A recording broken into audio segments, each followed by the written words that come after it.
Hey guys, what's going on? Troy back with you again and on the road again.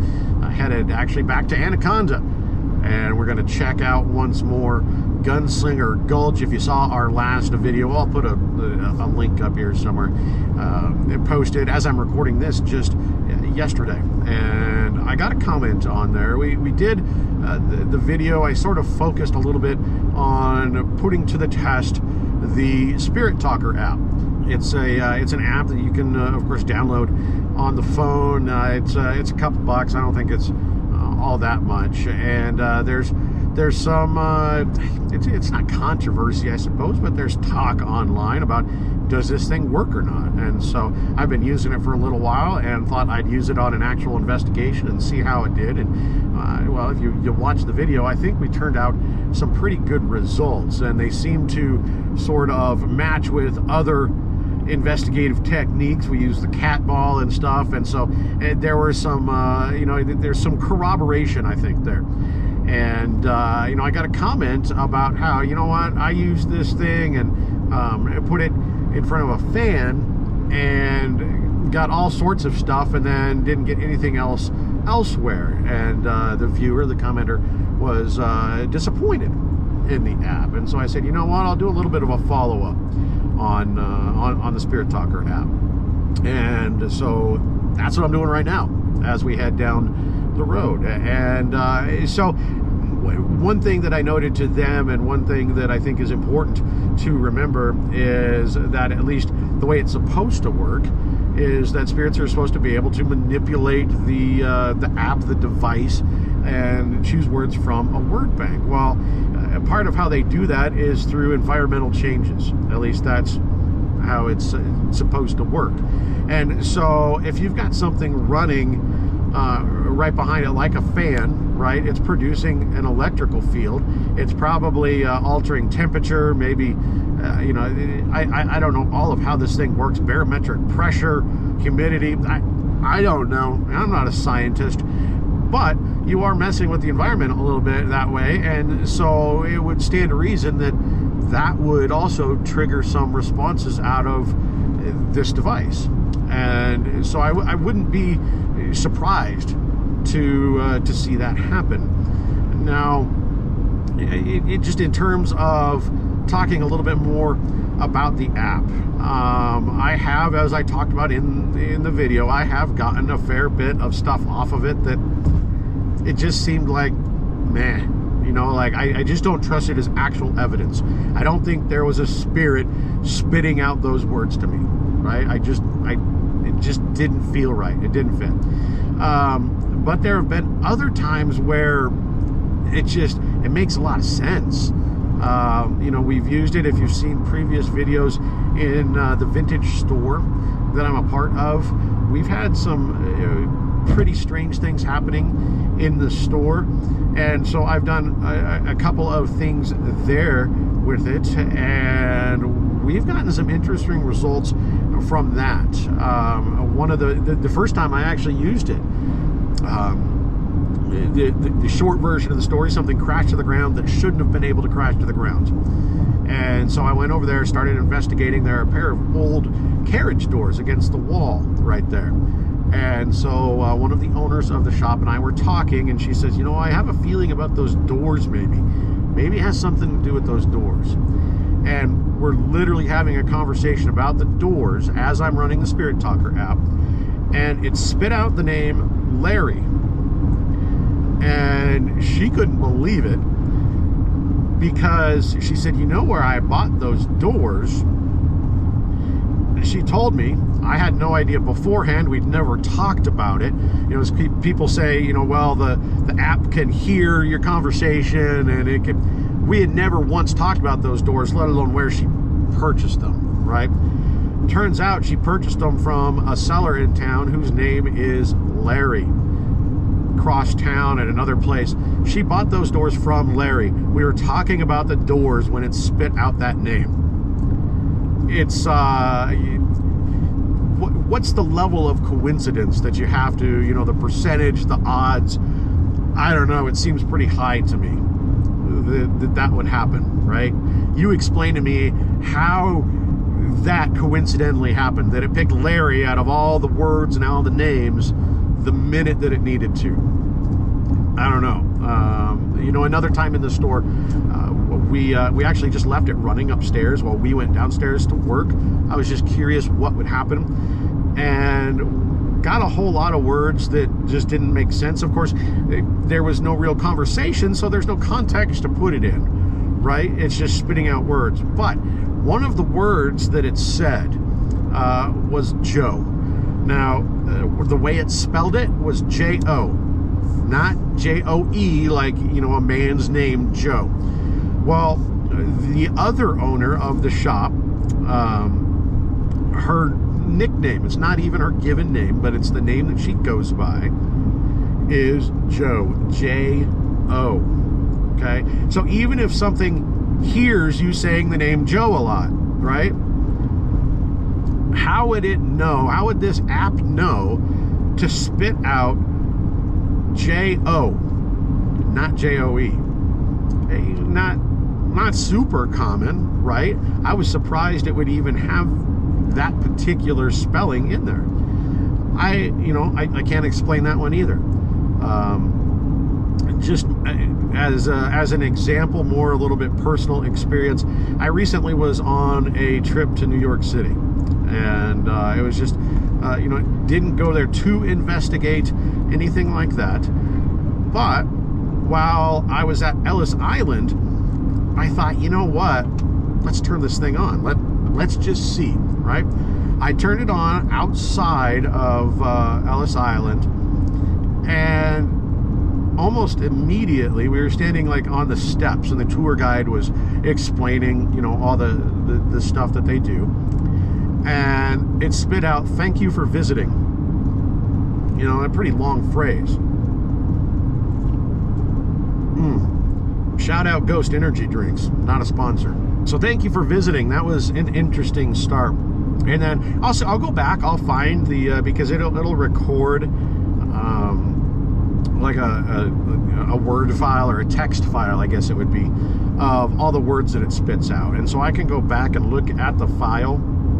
I'm not going to remember the exact order, but I'll put the list up so that you can see the list of words that was said. But we had a pretty interesting conversation with, it turned out somebody that said their name was Charlie. So I asked, did you come through here? Did you travel through this place? And I got the word escape. Did you escape bad conditions in your country? Did you come here trying to, start a new life, start something new? I says, how did you escape? And it said cart.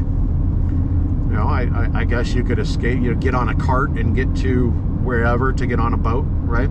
I asked for a name, and that's when I got Charlie. And so then we kept the conversation going. At this point, we were walking around inside of the building. For about 25 miles, continue straight.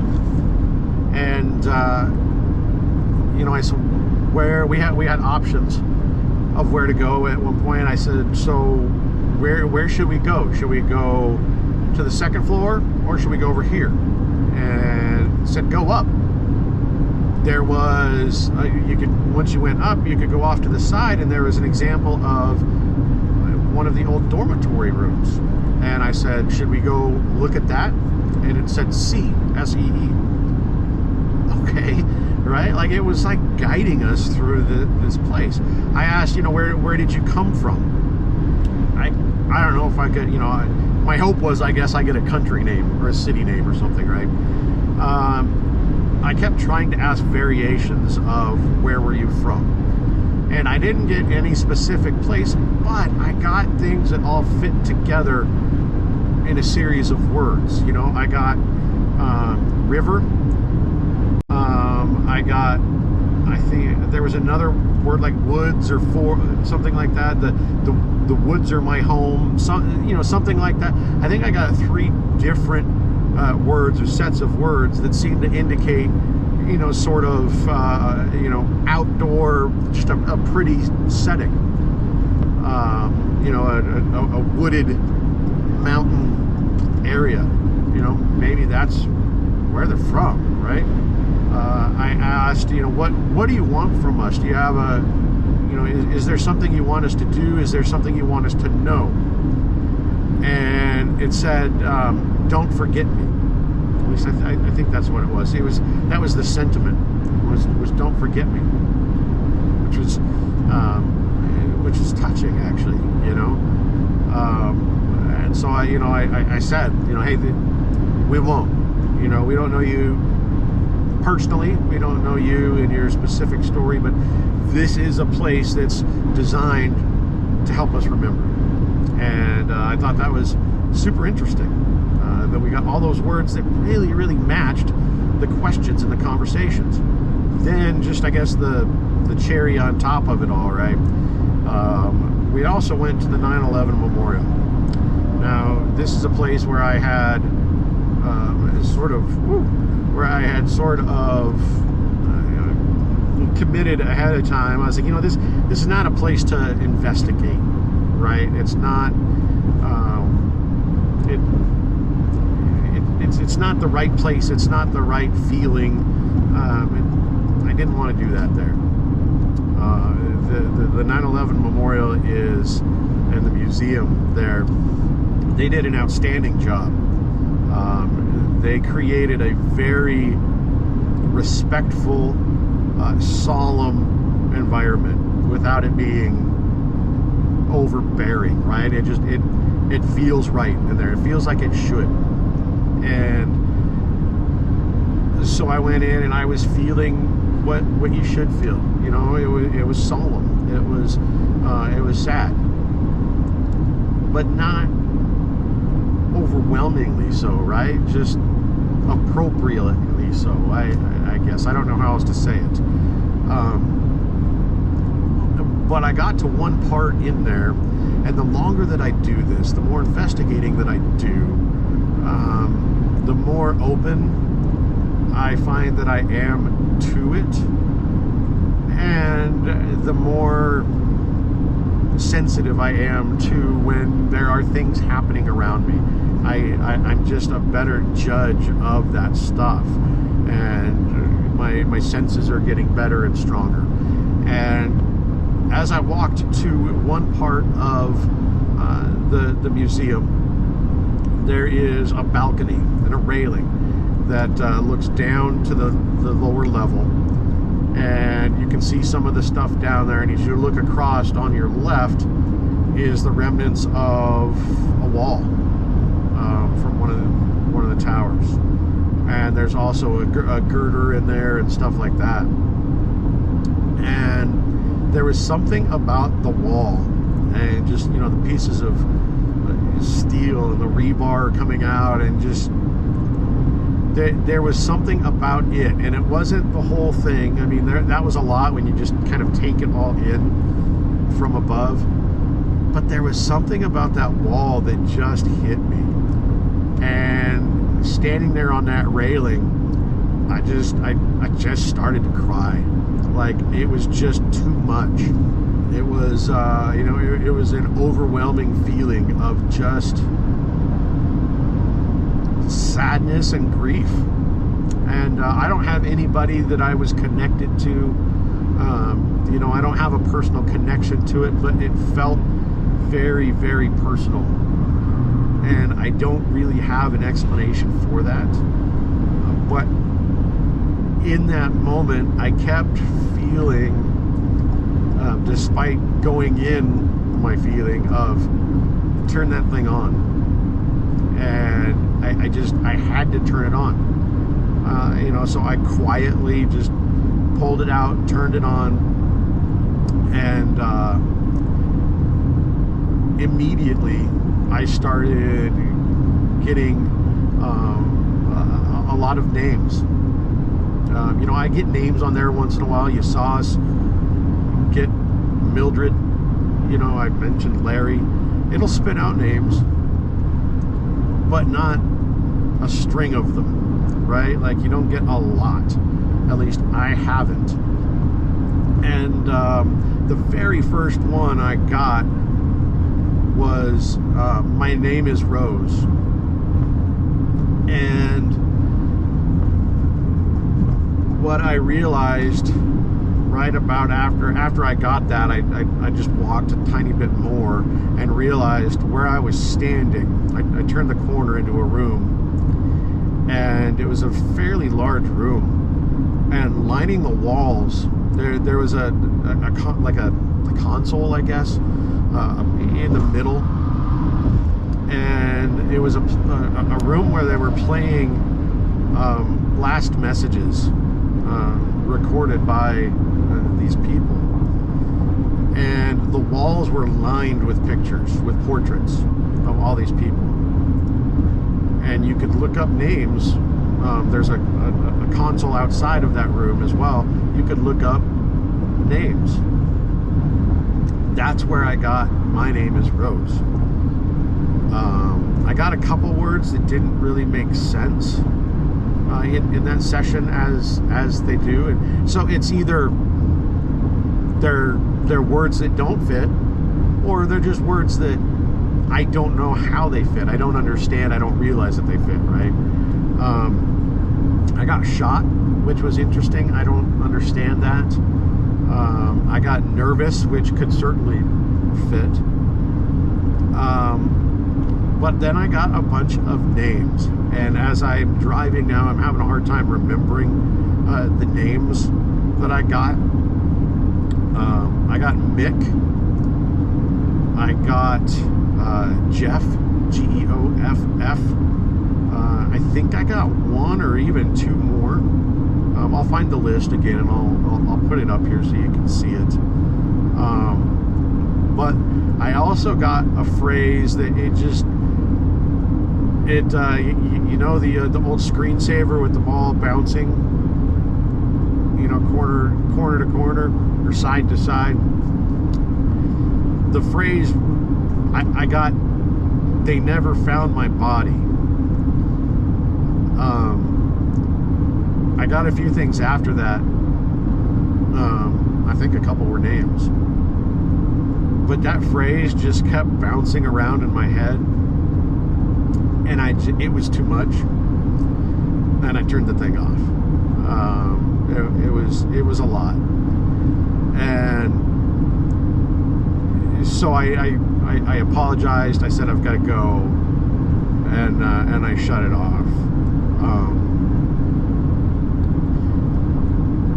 That obviously that word fits where I was standing, right? A list of names. They never found my body. Could that show up when you're at the park or the grocery store on this app? I suppose. But it was strangely appropriate for where I was. And so once again, in about 10 miles, take the exit onto State Highway 48. What are the odds, right? Like, figure out the odds of all of that happening where I was standing in the place that I was. I don't know. I think it adds some credence. And so once again, I think it is a tool that can be useful. I think you have to be judicious with it. I don't think it's infallible, and I don't know that it is always necessarily accurate. I don't think it should be your only tool. You know, use it against other investigative techniques. Record your EVPs. Have, like I did on this last one, have a cat ball. You know, use a spirit box. You know, do whatever it is you're doing. Try to have various things. You shouldn't just have one tool in your belt anyway, right? Try to use a lot of different things. Different things work at different locations. So try it out, you know, and see. And once again, I'd love to hear your thoughts in the comments below. You know, are all of these things coincidence? Maybe, but it just seems like that's asking a lot for me to assume that on all of it. So that's my thoughts as I drive down the road on Spirit Talker. I'm excited to get back into Gunslinger Gulch. This will be a more in-depth investigation with the folks from Chilling Paranormal. If you're in Montana, I'll put their information down below in this video and on the next one as well. They're fantastic people. It's a brand new company, just a few years old, but they're doing great work, working to gain access for folks to some of these locations, and a big chunk of the money that's paid to get to these places, it goes right back to them for preservation. So I think that's a really cool thing, and I'm proud to be able to work with them on some of these investigations. So that's what I've got for you on this one, guys. I appreciate it. We'll see you next time.